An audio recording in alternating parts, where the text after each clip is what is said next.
Dahira.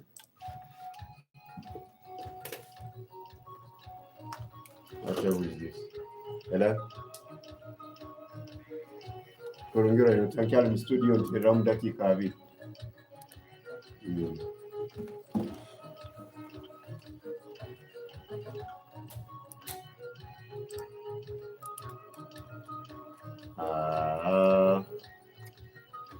A very good morning and welcome to Liberty Radio News at 8 a.m. My name is Patrick Byamukama.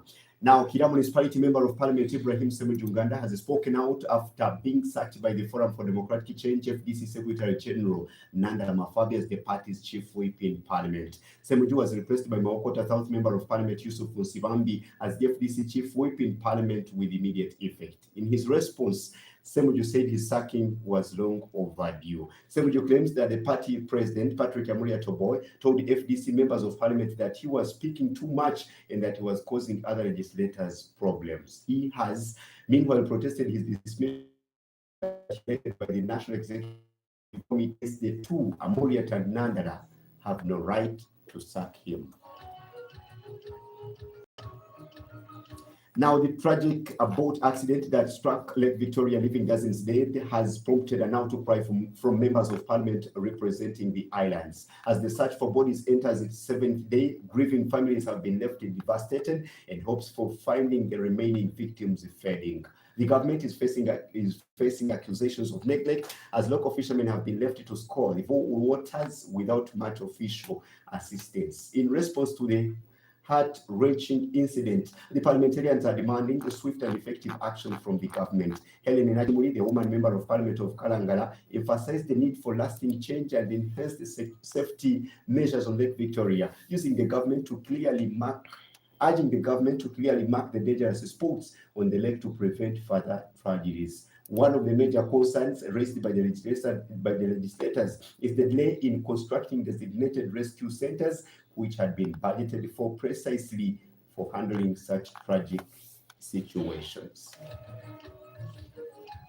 Now, police in Otuke district are holding a church leader over the theft of 20 million shillings donated by President Yoweri Museveni towards the construction of the church. North Choga Region Police spokesperson Jimmy Patrick Byamukama identified the suspect as Patrick Okwel, 45, a resident of Adierakonya village, Adwari sub-county in Otuke district. Byamukama said Okwel and other leaders of Adierakonya Church of Uganda requested financial support from the president to enable them complete the construction of the church.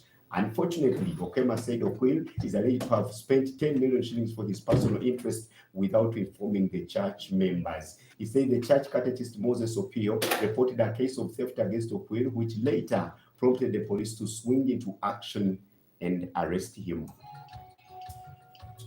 And in our business news this morning, proudly sponsored by Equity Bank, the Democratic Party DP has asked Parliament to investigate the alleged corruption and utilization of the Myoga funds. This is after news broke about the alleged misuse of 2 billion Myoga funds by the State Minister for Microfinance, Haruna Kasoro. It is alleged that he used the money to organize his 2 billion shillings wedding. Speaking to journalists at the party head offices in Kampala, the president of the Uganda Young Democrats, Ismail Chiria, said the alleged corruption is impunity of the highest order, urging government not to just look at Minister Kasoro, but also make a thorough investigation into other corrupt officials. He noted that there is a lot happening at the Ministry of Microfinance, as officials such as the Permanent Secretary, Chief Administrative Officers, among others, have been accused of misusing powers and awarding themselves with money that could have helped the poor. Chiria thus asked the Parliament and the Inspector General of Government, IGG, to make inquiries into the matter critically so that those implicated are brought to book.